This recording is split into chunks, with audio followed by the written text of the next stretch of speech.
哈喽，各位骚棒，今天咱们来看一部能把人头都看裂开的 YY 网文神剧。开局我直接好家伙，一个雍容华贵的阿姨，对着我们刚从精神病院捞出来的女主沈安淑，上来就是一句花5个亿给我当儿媳妇。我的妈，这啥子操作？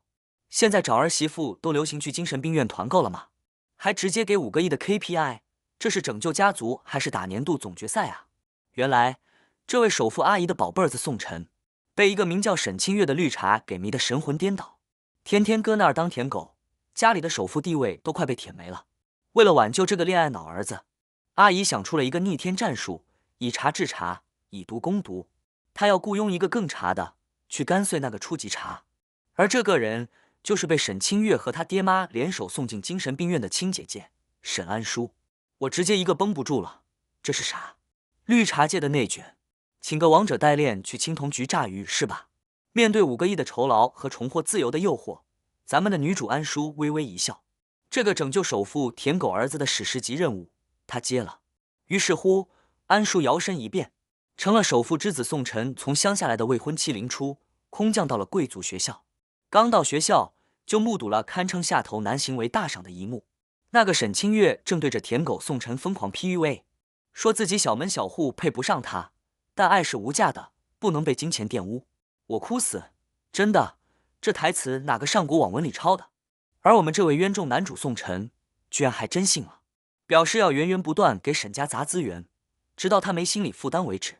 有一说一，这哪是谈恋爱啊，这不纯纯的经验宝宝给对面送经济吗？安叔这边还没来得及吐槽，那边沈清月和他的跟班们已经准备给这个小三来个下马威了。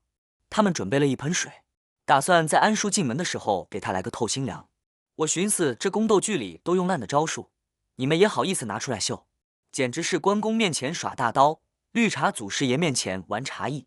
安叔一个优雅的侧身躲开了致命空大，然后直接开启戏精模式，眼眶一红，委屈巴巴地说自己人微言轻，不敢跟沈清月抢男人，只求能在大城市好好读书。这演技，这台词，强烈建议纳入北影教材。刚才还气势汹汹的跟班们瞬间倒戈，纷纷表示姐姐我们挺你，我们愿意和你做朋友。沈清月一看自己的辅助全叛变了，当场就急了，直接开大，对着众人嘶吼，她是我那个从精神病院跑出来的姐姐。本以为这是个王炸，没想到安叔反手一个 Q 技能沉默。他先是逻辑反击，精神病院是你想来就来，想走就走的地方吗？然后接一个 W 技能卖惨，声泪俱下的说自己多么渴望有个家，哪怕天天被打骂也愿意。这一下直接把沈清月打成了小丑，连路人都开始觉得他是在无理取闹，嫉妒心作祟。第一回合安叔完胜，但妹妹沈清月哪能甘心，她当众发飙，直接一巴掌扇了过去。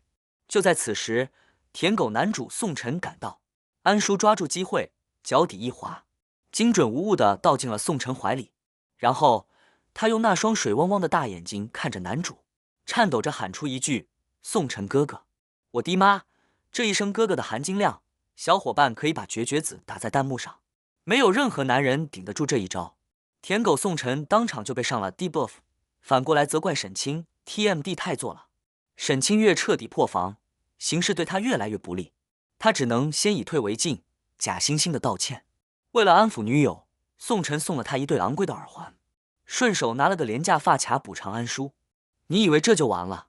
安叔转手就把这个发卡送给了沈清月曾经的好闺蜜，说自己是乡下来的野孩子，配不上这么好的东西。这一招借花献佛，直接策反了对方的核心成员，让沈清月成了孤家寡人。接下来安叔乘胜追击，以熟悉校园为由，让宋晨单独陪他逛逛。在篮球场又是一次不小心的摔倒，又是一次精准的怀中抱。正当两人进行生理感官比心理更直接的学术交流时，终极 BOSS 沈清月的爹妈，也就是安叔的奇葩养父母杀到了。他们一上来就指着安叔的鼻子骂，说他是白眼狼、精神病，还想抢妹妹的男人。配合着闪回的童年记忆，我们才晓得，这对父母当年因为不孕领养了安叔，结果第2年就生了亲女儿，从此安叔就成了家里的出气筒和奴隶，最后甚至被他们抢走外婆的救命钱，眼睁睁看着唯一的亲人离世。哈人，实在是太哈人了。面对养父母的指控，安叔再次演技炸裂。他一脸茫然地问：“叔叔阿姨，我们认识吗？”然后对着宋晨用最悲伤的语气说：“自己多希望他们说的是真的，这样自己就不是孤儿了。”宋晨本就听他妈说过，林初是战友的遗孤，现在一看安叔这梨花带雨的样子，心里的天平已经歪到姥姥家了。眼看局势无法逆转，养父母掏出手机，声称里面有能锤死安叔的证据。那么，这逆天的剧情又将啷个发展呢？我们下回接着吐槽。